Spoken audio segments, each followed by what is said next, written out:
உங்களுக்கு நவீன் எக்ஸ்பிரஸ் அவங்க வீட்டுல இருக்கவங்கள உதன்னு உதச்ச கதை தெரியுமா?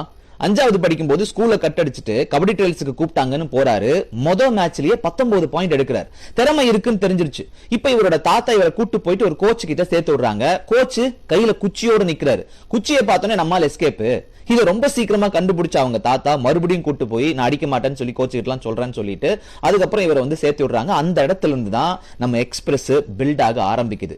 ஸ்கூலு, யூனிவர்சிட்டி, ஜூனியர் நேஷனல்ஸ் இதெல்லாம் பத்தாதுன்னு ஹரியானாவுக்காக சீனியர் நேஷனல்ஸ்லயும் கலக்கிறார். ப்ரோ கபடி ஸ்கவுட்ஸ் அங்கிருந்து இவரை தூக்கிட்டு வந்து ஆக்ஷன்ல ஏத்துறாங்க. தபங் டெல்லி கேசி 6வது சீசன்ல 6,60,000 ரூபாய்க்கு நவீன வாங்குறாங்க. சென்னையில அவருக்கான முதல் ஆட்டம் 6வது சீசன்ல அவர் ஆடின ஆட்டத்துக்கு 7வது சீசன்ல 30 லட்சத்துக்கு டெல்லி அவரை ரீடைன் செய்றாங்க. 8வது சீசன்ல அதே பணம் 90 லட்சமா மாறுது.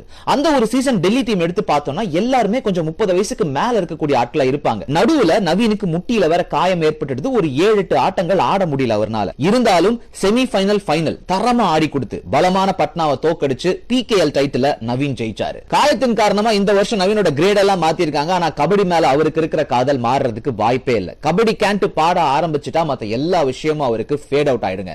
சின்ன வயசுலயும் கனவுல கூட அவருக்கு கபடி தான் வந்திருக்கு. அதனாலதான் கூட படுத்துட்டு இருக்கிற பெரியவங்கள உதன்னு உதைச்சிருக்காரு. வேற யாரை பத்தி நான் பேசணும்னு கீழே எழுதுங்க. இதை பார்க்க வேண்டியவங்களுக்கு மறக்காம அனுப்புங்க.